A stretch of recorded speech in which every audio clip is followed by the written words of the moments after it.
Ya, misaoran'Andriamanitra moa tafapetraka soa tsara ny taratasy irotsahana fidiana ho filoham-pirenena amin'ity fifidianana ity. Ary dia mino zay fa andeha soa tsara na fifidianana zany raha maty fahamarinana sy ny fangararana tanteraka.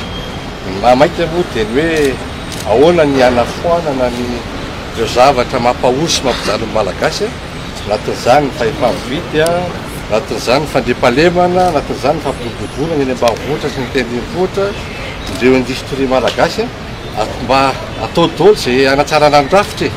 Zay zany mba tanjona anatin'izy mba ahafahan'ny malagasy mivoatra, miasa an-kalalahana ary manana fahalalana koa mifanehoana hevitra sy amin'ny asa izay atao rehetra. Dia makasitraka anareo tonga-baro amin'izao fotoana izao.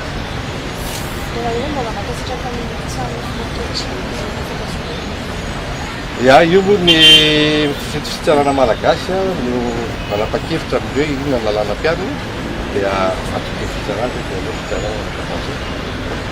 Misy sasa taminareo hoe fitadiavana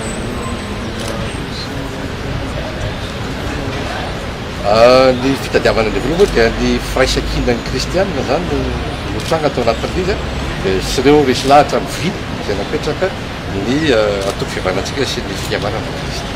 misy antony vely atao amin'ny farapara manatrika fitadiavana mba ny andry androsa aloha zay inona ny vokatra teny amin'ny feonam-be teny amin'ny CFKM zay zay vao nanapa-kevitra iny zany fa dia mirosa ny fifidianana aloha zany eto ary etra dia miantso miantso ny mpanao politika rehetra sy mivoaka malagasy no mba hifanlaza ny CFKM fa vonona ny amin'ny fifampiresahana sy ny fampihavanana malagasy tokony hirosa amin'izany tsika alohan'ny zavatra rehetra mba hisy ny filaminana tamin'ity firenena. Fa tsy atahorana mpianatra ny fifidianana ve zay fifampiresahana zay?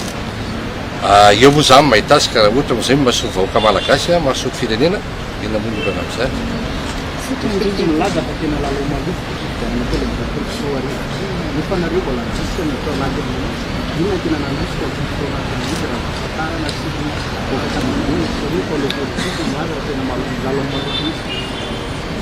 Ya, ny anay aloha manosika anay dia fitiavan'ny Kristy maniry anay satria tena tianay ny vahoaka malagasy mba eny amin'ny fiadanana, tianay ny vahoaka malagasy mba ho sambatra, tianay ny vahoaka malagasy mba hiavana amin'Andriamanitra, hiverina amin'Andriamanitra.